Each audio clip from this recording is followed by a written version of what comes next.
हाँ जी, पॉजिटिव सा नमस्कार। क्या पॉजिटिविटी दिखने वाली है पब्लिक द्वारा भी। रामचरण की जो मूवी आ रही है गेम चेंजर के अंदर भी, रामचरण का जो ये मूवी है काफ़ी इंपॉर्टेंट उनके करियर के अंदर साबित होगा। क्यों साबित होगा? क्योंकि पहले इन्होंने मूवी करी थी उसके अंदर राजा मौली साहब की काफ़ी ज़्यादा रिफ्लेक्शन थी। इस टाइम पे ये अपने बलबूते के ऊपर भी कोई मूवी चला सकते हैं और जो फैंस का अटेंशन है वो ग्रैब कर सकते हैं। तो ये ग्रैब कर पा रहे हैं कि नहीं कर पा रहे हैं, उसमें कुछ शॉकिंग से रिजल्ट्स आए हैं। मतलब मैं अमेज हो गया हूँ इस तरीके के रिजल्ट्स देख के। कल जब हमने बात करी थी लगभग लगभग इसी समय के आसपास कि भाई रामचरण की ये जो मूवी है गेम चेंजर, उसका एडवांस बुकिंग कितना है, और वो लगभग लगभग 5.85 करोड़ था। अभी का जो मैं नंबर आपको बताऊंगा आप हिल जाओगे सुन के कि अचानक से ऐसे दुनिया उलट पुलट क्या होगी और क्या हुआ। और साथ साथ में एक बार छोटा सा डिस्कशन दोबारा से करेंगे कि हर क्षेत्र में कितने की ये बिकी है और नए नंबर्स क्यों आज दोबारा से आने शुरू हो गए हैं कि नहीं जी, नहीं जी, इतने की नहीं बिकी थी, ये इतने की बिकी थी। और अगर हम नए नंबर्स को कंसिडर भी कर ले तो किस पॉइंट पे जाके ये प्रॉफिटेबल होगी। शुरू करते हैं। सबसे इंपॉर्टेंट जो क्षेत्र है वो है एपी तेलंगाना, निज़ाम इंक्लूडेड। तो 5.5 करोड़ रुपीस का कल तक का इसका बिजनेस जो था, प्री रिलीज बिजनेस जैसे आप बोल सकते हो, थ्योरेटिकल बिजनेस, वो हुआ था। और एडवांस बुकिंग इतने की हुई थी इसके अंदर। और 20 करोड़ रुपए की बुकिंग इसकी अभी इस समय तक हो चुकी है, जो कि एक आधा करोड़ और जा सकती है अभी ओवरनाइट, हो सकती है। 6 लाख टिकट बिक चुकी हैं और 300 रुपए का एवरेज टिकट प्राइस है।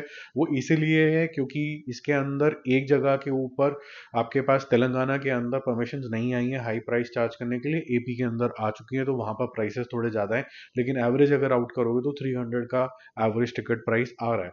तमिल वर्जन जो कल था वो 25 लैक्स का था, अचानक से इंक्रीज होकर 1 करोड़ हो गया। ये फिर भी बिलीवेबल है। 60 के टिकट्स बिकी हैं और 164 रुपीज़ का एवरेज टिकट प्राइस है, जैसे कि तमिल मार्केट में यूजुअली रहता है। हिंदी में काफी मैसिव जंप आई है, मतलब तगड़ी जंप आ गया, 10 गुना जंप आ गई है इसके अंदर। तो 30 लाख से सीधा 3 करोड़ रुपए ये हो गया। 1.35 लाख टिकटें बिकी हैं और 265 रुपीज की इसकी एवरेज टिकट प्राइस चल रहा है। और इसके अंदर जो 4DX वाला जो वर्जन है वो भी इंक्लूडेड है। हालांकि इसके अंदर इतना ज्यादा इंपॉर्टेंट है कि नहीं है ये वर्जन में जाके देखना। एक नॉर्मल सी मूवी है जिसके अंदर गाने और की जो विजुअलाइजेशन है वो अमेजिंग है। सिर्फ गानों के लिए मेरे ख्याल से एक्स्ट्रा पैसे नहीं खर्च करने चाहिए, समझदारी से अपनी फैमिली के साथ अगर देखने जा रहे हो तो 2D वर्जन ही देखना चाहिए। ये वो वाली मूवी नहीं है जेम्स कैमरन की कि आपको जरूरी देखना ही देखना टर्मिनेटर। के ए जो है यानी कि कर्नाटका, उसमें 10 लाख रुपए की इनकम आ चुकी है। अभी इससे पहले कल तक तो कुछ भी नहीं था। मलयालम में 2 लाख रुपए की आ गई है। तो ये दोनों तो अपने अपने बंदों में खुश हैं कि रॉकी भाई जब आएगा तब हम देखेंगे, या ममूटी की कोई पिक्चर आएगी मलयालम में तो हम देखेंगे। अब तो मलयालम वर्जन जो मार्को का भी है वो भी अब स्लिप होता चला जा रहा है, वहां पर भी कोई ज्यादा अट्रैक्शन नहीं आ रहा है। तो अब अगर आप देखेंगे तो कल का जो 5.85 करोड़ रुपीस का नंबर था जिसमें 2 लाख टिकटें बिकी थी, अचानक से वो बढ़ के 24.12 हो गया, जो कि 24 से 26 करोड़ रुपए के बीच में तो इसकी एडवांस बुकिंग हो जाएगी। करीबन करीबन 8.5 से 9 लाख टिकटें बिक जाएंगी।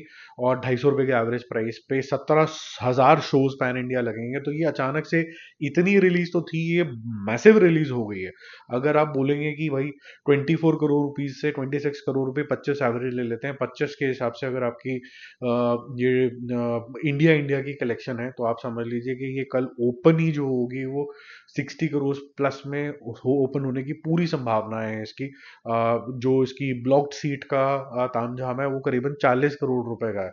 मतलब करीबन करीबन 14 crore rupees extra over and above the current advance booking, की इतना कॉन्फिडेंट है एग्जिबिटर्स के हम ये बेच लेंगे। ठीक है, तो मैसिव होने वाला है कल कुछ। और ओवरसीज में क्या कुछ होगा उसके बारे में भी ज़्यादा जानकारी नहीं है, ये कल हम बात करेंगे। लेकिन जो ये नंबर्स दिख रहे हैं ये अनबिलीवेबली अचानक से टर्न अराउंड कैसे हुआ, ये बियॉन्ड मी है। लेकिन अगर लोग देखने जा रहे हैं तो आई होप जैसे पिक अच्छी निकले। और शंकर की वापसी is more important than Ramcharan की वापसी, बिकॉज शंकर, अगर एक शंकर अपने अपनी स्ट्रीक में वापस आ जाते हैं तो ऐसी बहुत सारी पिक्चरें और बनेंगी।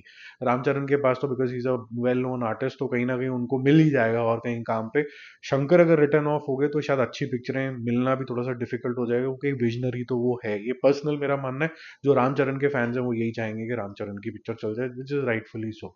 अब देखो एपी तेलंगाना के अंदर लगभग लगभग 122 करोड़ रुपीज बोल दिया गया, रिड्यूस नंबर आया कि जी 122 करोड़ रुपीज के आसपास जो है निज़ाम इंक्लूडेड, इतने की हमने इसके राइट्स के वैल्यूएशन करी है, जो कि दिल राजू साहब है जो खुद ही डिस्ट्रीब्यूट कर रहे हैं, direct interaction with the exhibitors. वहां पर लगभग लगभग 225 करोड़ रुपए का बिजनेस इसको करना होगा टू बी प्रॉफिटेबल। अब जिस हिसाब से ये जा रही है 100-150 तो इजीली लग रहा है, 225 कैसे होगा वो टाइम बताएगा कि इसका फर्स्ट डे फर्स्ट शो का रिजल्ट कैसा आउट होता है। वो आपको लेट नाइट ही देखना शुरू हो जाएगा, जब फॉरेन कंट्रीज में धीरे धीरे रिलीज हो जाएगी तो लेट नाइट तो रिव्यूज आ जाएंगे इसके आज ही। हिंदी वर्जन जो है वो 100 करोड़ रुपए के आसपास बिकी थी, 90 से 100 करोड़ रुपीज के आसपास। इसके रिवाइज नंबर आज जो दोबारा से मेकर्स ने अनाउंस कर दिए वो कर दिए 45 करोड़ रुपीज के। जी नहीं, हमने इतनी महंगी नहीं बेची थी। जिसके अंदर जी स्टूडियो भी है और ए फिल्म्स भी है। तो अगर ये 45 भी मान के चले तब भी इसको 80 से 90 करोड़ रुपीस का बिजनेस करना होगा। 80-90 करोड़ रुपीस करना भी आसान काम नहीं है एक रामचरण की मूवी को, लेकिन शंकर की मूवी को करना ज़्यादा बड़ा काम नहीं है। लेकिन शंकर की वो आइकॉनिक जो रोबो टाइप की मूवी होती है 2.0 होती है, वो ज़्यादा बड़ा बिजनेस करती हैं। ये कैसे करेगी पता नहीं, ये भी डाउटफुल है। और 3 करोड़ रुपए की अगर इसमें एडवांस बुकिंग हुई है तो आप ये मान के चल सकते हैं कि 7 से 8 करोड़ रुपए पे ये हिंदी वर्जन ओपन होगा। डिपेंड करेगा फर्स्ट डे फर्स्ट शो कैसा है। अगर अच्छा निकला तो फिर ये स्ट्रीम पकड़ लेगा, अदरवाइज ये थोड़ा सा स्कैरी बिट है। केरला, कर्नाटका और तमिलनाडु, इसके भी रिवाइज नंबर आ गए। लगभग लगभग 20-20 करोड़ रुपए में ये बिकी थी, लेकिन जो तमिलनाडु का जो रिवाइज नंबर आया है वो अचानक से बहुत ड्रॉप्ड आया है। वो भी अगेन मैं थोड़ा सा सरप्राइज हूँ देख के कि जी नहीं, 20 करोड़ नहीं, ये 5 करोड़ में ही बिका था। तो फिर भी अगर इसका हम कंबाइन देखें तो आपको हर एक क्षेत्र के अंदर, अगर तमिलनाडु हम छोड़ भी दें, वहां पर कम से कम आपको 10 करोड़ करना होगा, और बाकी जगहों पे आपको फिर भी 30 से 35 करोड़ रुपीस करना होगा केरला कर्नाटका के अंदर, ताकि आप प्रॉफिटेबल जोन में जा पाए। मुश्किल है, बोलूंगा मुश्किल तो नहीं है, बट ये वही बात है कि शंकर की जो प्रोवेस है मूवी बनाने की, अगर वो दिख गई फर्स्ट डे फर्स्ट शो के अंदर तो ये सब अचीवेबल नंबर्स है।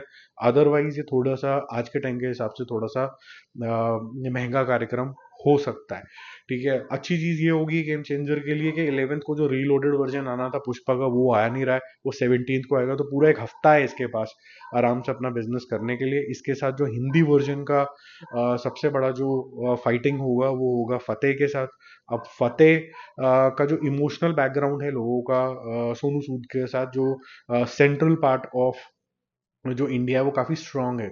लेट्स सी कि वो कितना टर्न अप करते हैं और ये मूवी को देखते हैं। फिलहाल के लिए अभी बड़ी जो पिक्चर लग रही है जो बहुत बड़े नंबर करने वाली है वो अगेन रामचरण की गेम चेंजर ही लग रही है। क्या ये रामचरण के लिए गेम चेंजर होगी कि नहीं होगी, या गेम ओवर होगी, कल पता चलेगा।